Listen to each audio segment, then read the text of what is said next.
జాతీయవాద జర్నలిజానికి అసలైన వేదిక నేషనలిస్ట్ హబ్ ని సబ్స్క్రైబ్ చేసుకోండి.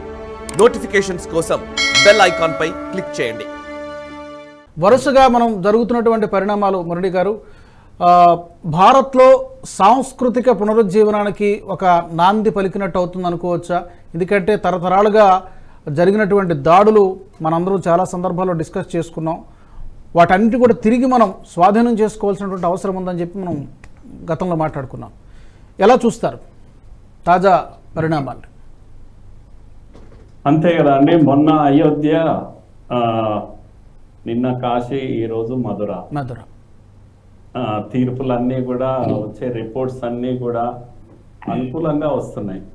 ఇది ఒక లీగల్ బ్యాటిల్, కొన్ని ఏళ్లుగా చేసినటువంటి లీగల్ బ్యాటిల్ ఒకవైపు, రెండో వైపు ఒక ఆధ్యాత్మికమైన బ్యాటిల్ ఒకవైపు, మూడో వైపు వీధి పోరాటాలు, హిందువులు చేస్తున్నటువంటి వీధి పోరాటాలు. వీటన్నిటి ఫలితం ఈరోజు వీటన్నిటి వెనకాల ఒకటే హిందువుల ఏకాత్మత. స్థానికంగా ఎక్కడికక్కడ కొంతమంది చేస్తున్న పోరాటము, ఉదాహరణకు మొన్న మధ్య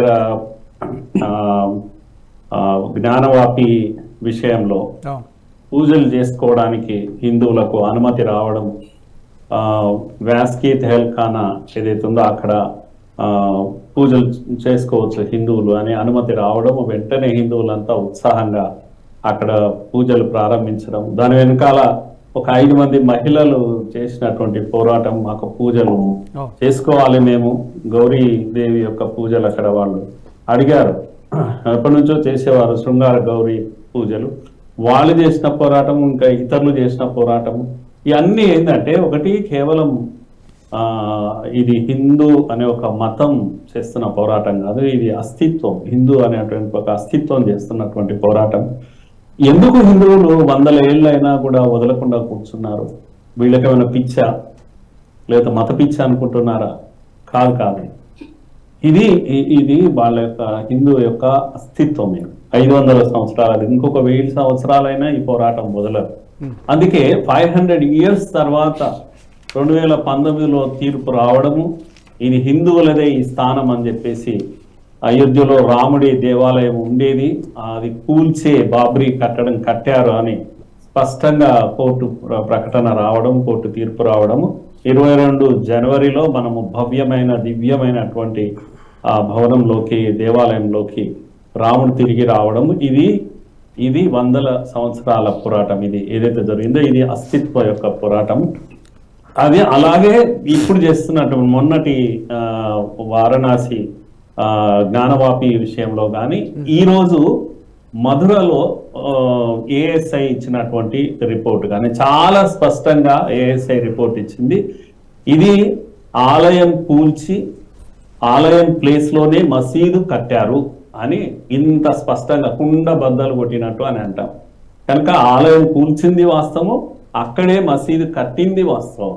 అది కూడా చూడండి, ఆర్టీఐ కింద ఒక వ్యక్తి అడిగినటువంటి ప్రశ్న అది. అజయ్ ప్రతాప్ సింగ్ అనేటువంటి వ్యక్తి సమాచార హక్కు చట్టం కింద అడిగినటువంటి ప్రశ్నకి ఏఎస్ఐ ఇచ్చినటువంటి సమాధానం.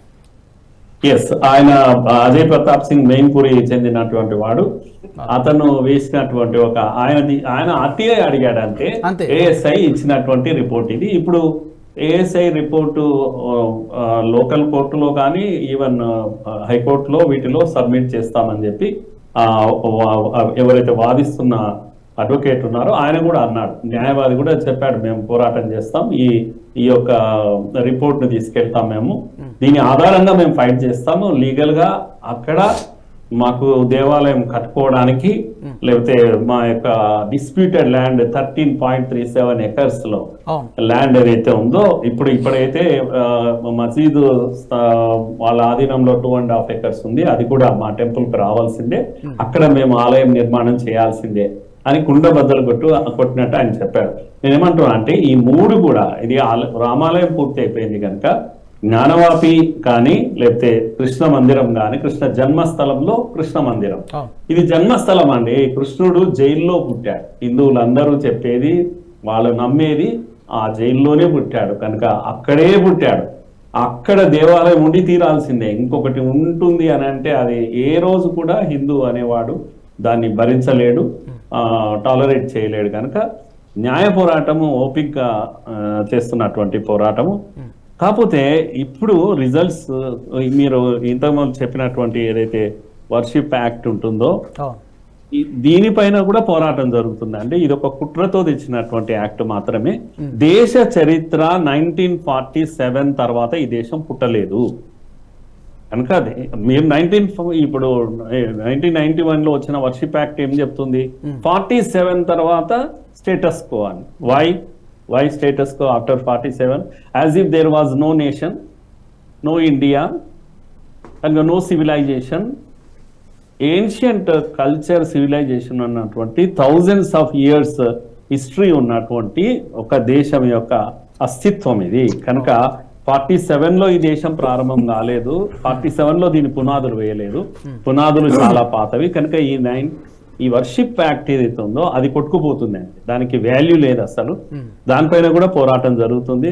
ఐఎమ్ షూర్ ఈ రెండు విషయాలు జ్ఞానవాపి కానీ మధుర కానీ భవ్యమైనటువంటి, మనం ఈరోజు ఎంత తన్మయత్వంతో రాముడి మందిరం చూసామో అంతకన్నా పరమ వైభవమైనటువంటి కృష్ణ జన్మ స్థలాన్ని కానీ ఆలయాలు కానీ కళ్ళతో చూస్తాం మనం వెరీ షార్ట్ పీరియడ్. ఈ వీడియో మీకు నచ్చినట్టయితే లైక్ చేయండి, 10 మందికి షేర్ చేయండి. అలాగే కామెంట్ల రూపంలో మీ అభిప్రాయాలను మాతో పంచుకోండి. Nationalist hub group of channels ను సబ్స్క్రైబ్ చేసుకుని తెలుగునాట జాతీయవాద జర్నలిజాన్ని ప్రోత్సహించండి. ఈ వీడియో కింద ఉన్న బెల్ ఐకాన్ పై క్లిక్ చేయడం మర్చిపోవద్దు.